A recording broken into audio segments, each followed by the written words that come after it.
So, Blumhouse, I think, will always be dividing horror fans, and this preview for what they're doing next is not gonna help. So, apparently, we're mixing time travel and Michael Myers, and even a sprinkling of other 80s nostalgia, and it is really, really bad. It's really, really bad. I was shocked at how empty this thing is. It just is not really going anywhere. I mean, it's just very, very thin. So apparently this daughter character is sent back to the 1980s when tragically her mother's friends were killed off by not Michael Myers. She has to find a way to get back to the present. And that's about it. I guess fun and laughter will ensue. Almost everything about this was bad and wrong. The only really strong elements were the costumes, production design, and they got pretty expensive cameras, so it looks good, but beyond that, the directing, not inspired. The acting was pretty bad. The main actress was just awful. She's not funny, she's not charming, she's not sexy, she's not alluring, she's not like, oh wow, I really have never seen this prototype before, and it just seemed very, very middling at best.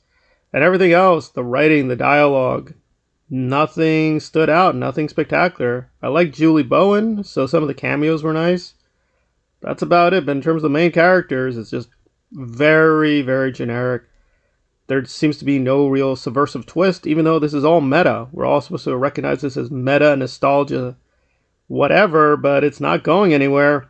Not particularly scary. It's not particularly funny. Even in terms of its own story, it's like, well, what is this? Does she have to save herself in the past? Is she stuck in the past? I don't know, and I don't care.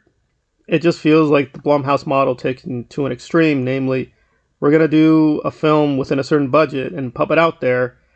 They did this thing within a certain budget. It's been pumped out. There we are. So this seems to have no real style and nothing to recommend it, even from a 1980s angle, where I do like a lot of 1980s things. I grew up with the 1980s, but really this really gave me nothing to expect or hope for. And in contrast, the House of Usher is sort of going overboard the opposite direction. If anything, this has too much style. It seems to have very little substance. However, compared to what Blumhouse is doing, I guess I will take it. If I had to choose between these two, this seems much more intriguing. Yes, we have the usual things, Stephen King references and Kubrick references, and the director pretty clearly likes both influences on his work. Again, some of the dialogue is pretty below average, and the acting is fine. We've been here before. The setup is fine enough. The rich, evil people will get their comeuppance, and apparently the family legacy will come back to haunt XYZ. And the symbolism was fine with the raven and the death and the horror. I think he went overboard in all this jump cutting and all this bizarre camera angles and characters being overly snarky for no reason. So it's a little too pumped up and could have done with better pacing, but again, at least it shows promise. I'm going to give Usher 7 out of 10, and I'm giving the Blumhouse, whatever that is, even calling it the title name is wide. It doesn't really seem to be any real identity to this thing. It's just, it's coming soon. I'll give it a chance, if only to mock it. I'm going to have to give that, whatever that was, a 4 out of 10.